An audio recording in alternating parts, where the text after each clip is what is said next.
Alright, so what's going on, guys? My name's Shopper, and today I finally have the Beast from Beyond solo Easter egg tutorial for you guys, every single step, and a boss fight strategy included. Now, this is going to be a strategy more set up for solo players, but if you want to play co-op, it's going to work just the same way, and you can take the same tips, and all the Easter egg steps main questline are going to be exactly the same. Now, I worked extremely hard to bring you guys this gameplay, getting this video together, and putting it in the most simple to understand way possible, so you guys can get this done yourselves. Now, if you do end up enjoying this video, guys, I'd really appreciate if you could drop a like. We'll aim for 500 likes. That's all I ask for. That'd be absolutely sick, and if you happen to be brand new to the channel and enjoy this kind of stuff, be sure to subscribe if you are not already. And without too much further ado, ladies and gentlemen, let's go ahead and jump right into the steps. Now, it should be noted that for this tutorial, I do have Director's Mode enabled. Now, you can have it on or without, it doesn't really matter. The steps are going to be the same. It's just when I was doing this without Director's Mode, my gameplay files ended up getting corrupted, so I had to completely redo this thing, and I just did it in Director's Cut to record this. But the steps are all the same, so don't worry about it. It may just take you, a few more rounds to get set up, that sort of stuff, but everything else is completely 100% the same. So, of course, start out and get the power turned on. Now, the thing you're going to do is get the Entangler, and the way you do this is you need to find 3 boxes around the map, or one of 3 locations, and the first one can be right here in the cargo room, sitting up against that wall. If it's not there, you can have another location going into the cargo room, kind of by the containment section, and in this gameplay, this is where my box was. Go ahead and cook a grenade, throw it up in the air so it explodes right by that box. This green skull from Ghosts and Skulls should come out. You can shoot it with any bullet weapon, and when it breaks, you know you've done that step right. And if you don't have either of those 2 locations, come over to this side right here, and it'll be up against that doorway, right where the Karma wall by is. Now, once you saw your skull, you're pretty much good for the next step. Come over towards the cargo room, and you should find a red X on the ground that looks like this, what I just stood on right there. And if you're playing solo, it's going to be in this spot each and every single time, so you don't have to worry about finding it. If you're playing 4-player, though, the X's will be scattered around the room, some up on the balconies and some up on the same level that I am on. But once you find all your X's, go ahead and stand on them, and then hold square, and it should start this little ritual where you can see that skull that you just shot right in the middle of it, sort of rising up in this green beam. And what your job for this whole sequence is to just kind of protect your own self. And if you're playing with teammates, obviously you need to guard them, and they need to guard themselves as well. Now, the zombies will not be attacking the skull. They're strictly going after you, and this step is pretty easy, to be honest, as long as you do it on, pretty much the lowest round possible. Make sure you have good guns, stuff like that, and you're set up. But it's only about a minute or so, I think, the way that it's timed. Maybe a minute 30, but as soon as it's done, and as soon as that ritual is done and ready, the skull is going to fly to some place around the room, and you either need to jump off one of these staircases, or you need to jump off one of the top balconies to actually go ahead and grab it. Once you've done that, your Entangler will be right in the middle of the room. Just go ahead and pick it up. It costs you nothing. It'll go right into your inventory. You can press right on the D-pad to use it. And then now you need to go find your 4 floppy disks that are around the map, because you need to override Neil's security.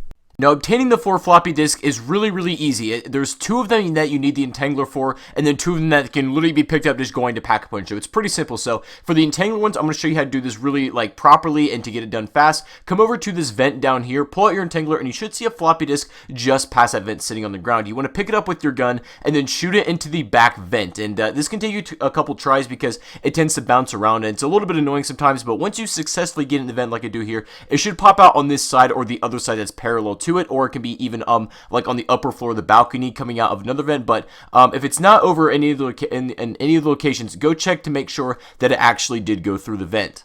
Now, there's 2 more discs that are super easy to get. One's over here by the Pack-a-Punch machine, sitting by this pillar. It's literally going to be on the ground right there every single time, and you can check what that is. And then the next one you can get to spawn just by going through the Pack-a-Punch machine, leaving, and then the first time you go through, you'll have a Phantom spawn. And when he spawns in, all you want to do is take him out. I'd recommend maybe standing somewhere in the snow and not on the bridge, just in case. But to be careful, the floppy disk is actually going to come out of the Phantom. So if you're near the snow or somewhere around that when you kill him, it should give you an easier spawn to locate. But when you do take him out, all you gotta do is look for a little bit on the ground, and your floppy disk should drop somewhere in that vicinity. You get the final disc, come back over towards spawn, get your Entangler out, and grab one of these astronaut helmets that's either laying around the spawn room or around the mess hall. They're pretty much everywhere. They're not even that hard to find. Grab an astronaut helmet with your Entangler, bring it over towards this energy shield by the med bay, and let it go get up against that green computer all the way in the back. It should break the computer, and then your floppy disk will be right there over there on the table as well. Now, finding what order you need to give the disc to Neil is a little bit tricky, but it's not too bad once you understand it. There's going to be 4 different paper scraps from around the map that I'm showing you right now. Those are the 2 that are in the terminal above bomb stoppers. You can go ahead and check on those and make sure that all of your 4 symbols match up with one of those cards. If it doesn't match with either, say you have a symbol that doesn't appear on any of those pieces of paper, head back over towards spawn, and there's going to be 2 more that you can actually check. One is going to be on the red post, pretty much right where you spawn in right here, and you can just try to match up all your symbols. Like I said, if one that you have doesn't match, then you don't need that entire code, and you can disregard that one and go check another. And then there's going to be one more up here on a slip of paper on the ground. And right now what I'm doing is just making sure that all my 4 symbols happen to match up with one of these. And once you find the matching card, you want to read it from top to bottom. So top to bottom on the key equals left to right in kneel, if that makes sense. So basically, say I have like the first symbol on that piece of paper that I was just looking at, and that's one of my symbols, I'd give that to kneel first, and then, you know, kind of going down would equal left to right. Now, this step is actually really easy. The only thing I don't like, and that's kind of annoying, is the fact that some of the symbols look very similar to other ones, and it's easy to get them confused when you're checking the keys. So, as long as you're double checking yourself and you're really making sure that all 4 of yours match up with that particular key, you should be just fine. But let's say you run into the scenario where you have a symbol that just doesn't happen to match up with any card, or you're for some reason struggling on the step and it's not going well. Don't fear, don't panic. You can just basically dump your cards. That meaning take all of your 4 symbols and just put them to kneel in any random order. Most likely you're going to fail it. There is a slight chance that you could actually get it right and successfully complete the step, just guessing, but let's just say you fail it. Don't even worry. All that's going to happen is the floppy disk symbols will reset into new ones, and then that'll just basically, you know, give you a better chance of them matching up with another key card, pretty much giving you a clean slate. It doesn't end the round or anything like that, but as long as you guys are just taking your time on the step, just enjoy it, just have fun with it, you'll be just fine, and there'll be no worries. So once you find your last disc and give it to kneel, this is where things start to get a little bit interesting. So once you drop in your final correct one, and as soon as you've done this right, it should look like this. You'll have like a yellow HUD pop up, and this is basically kneel going into this really weird kind of lockdown mode where he's going to try to shut doors on you to get you killed. Now you need to watch out for these because it will close automatically, and if you're in the way of it, you definitely will die. So you need to be very cautious and just observant of that. But once he's in this little mode here, as soon as you give him the last key card, head over to the theater, and you're going to have your entangler for this step as well. But there's going to be a button that's sitting sort of outside the map behind the Spaceland Brew, and you want to grab that with your entangler. It's pretty easy to pick up. You just see it on the wall over there. It's a little red button. Grab it, and then you're going to bring it to this Beast from Beyond poster that's just outside the theater. Let it go, and it should just kind of absorb into that poster. Then from there, you want to head back over to the med bay, and under this table, you're going to see the same red button. When you go ahead and press that, it's going to open up your 4x4 puzzle box. Now, this is what everybody has been stuck on, but I promise you guys, this is not as intimidating as it seems at all. In fact, it's probably the easiest step in the entire Easter egg.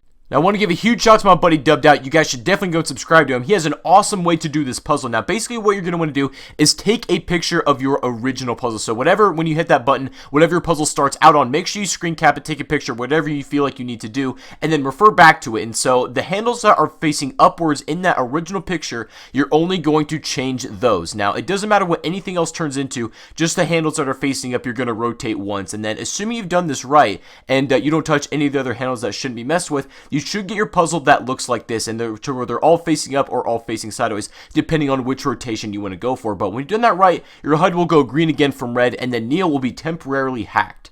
So right now is a step that is probably the most frustrating thing to do on solo. You need to grab Neil's head once he's hacked with your entangler, and then once you pick it up out of his machine, you need to bring this over towards the Pack-a-Punch room. Now, during this time, infinite zombies will be spawning in, and when you're by yourself playing solo, there's nothing you can do to actually fend them off. When you're playing co-op, your teammates can kill them and stuff like that, but you need to run it towards Pack-a-Punch machine, and this door right here that you guys are seeing will end up screwing you over so many times. Sometimes it'll stay shut for the majority of this, and you'll get trapped with zombies and die, and there's really nothing you can do. And to be honest, I don't really know what causes it to open or shut. So sometimes it'll just open right when I walk up to it, and sometimes it'll stay shut for, it seems like, you know, forever. And I'm still trying to figure that out for myself, but once you actually get lucky enough to where it opens up, you can bring Neil's head over here and drop it in the computer. Now, if you do happen to fail the step, if you drop Neil's head for whatever reason, say you get caught behind the door, or you just, you know, get swarmed by zombies, whatever the case is, and you drop Neil's head, a nuke should go off, killing all the zombies on the field. And unfortunately, if Neil's head happens to go red and he's angry again, you need to go back to that puzzle box and redo it to hack him once more.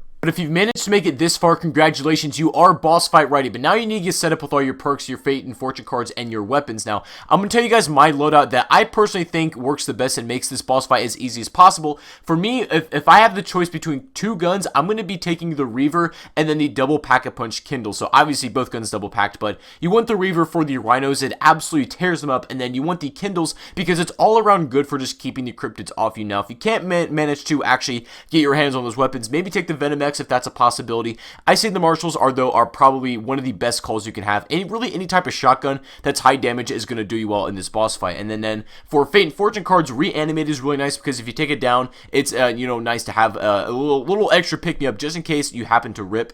And also, Twist of Fate and Perkin Sword are both not bad calls either, but that's pretty much just what I recommend. You guys can strategize in any way you want to. At the end of the day, it's your choice what setup you run, but when you feel like you're ready for the boss fight, go ahead back over to Neil in the Pack-a-Punch machine and hold square.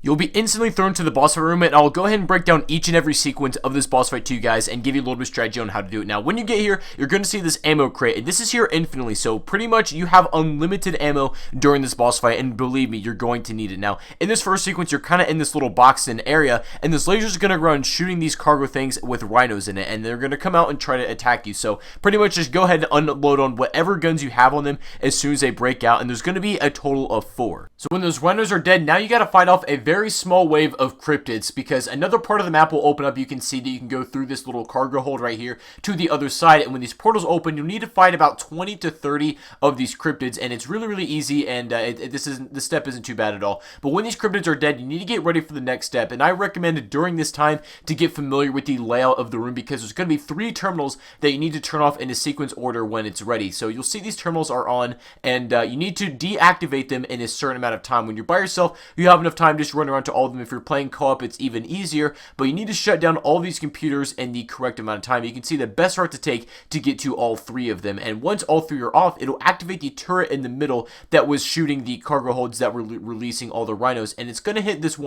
So this computer is going to have a countdown of 100 seconds, and during this 100 seconds, it's going to be the most intense amount of cryptids and phantoms that you could ever imagine. You can see right here that you get absolutely destroyed. Now, during this thing, you're going to want to be really careful, and honestly, do not, and I repeat, do not try to fight these off. Literally train around and take this route that I'm going in, because it makes it so much easier. You want to keep running around them for that 100 seconds. Honestly, it's really easy if you set a timer on your phone to know exactly when you need to head over towards that computer again, and just run them around this room just like I'm doing right here, and you should be just fine to pretty much wait out the 100 seconds until it's time to click square on the computer once more.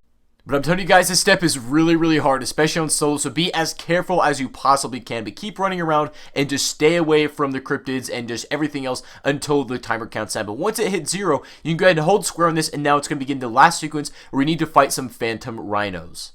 Now, believe me, I am not kidding when I say these things are absolute bullet sponges. They can eat so much of whatever gun you can think of, Kindles, Mauler, anything, even specialists like weapons from your Fate and Fortune cards. They're going to take a lot of bullets to kill. This is probably something you should really take your time on, because the cryptid spawns will be very light, if any, and you pretty much have an unlimited time to focus on just your rhinos. But I'm telling you, do not let them get close to you at all, because they can pretty much one-shot you, and they will be dropping like this blue fire that can provide a little bit of damage to you as well. So you really need to be cautious while you're doing this. But when you finally put out enough DPS to those rhinos, and you take your time and you get this done right, you kill both of them, and when your final one drops, the game should end, and then you'll finally get your cutscene.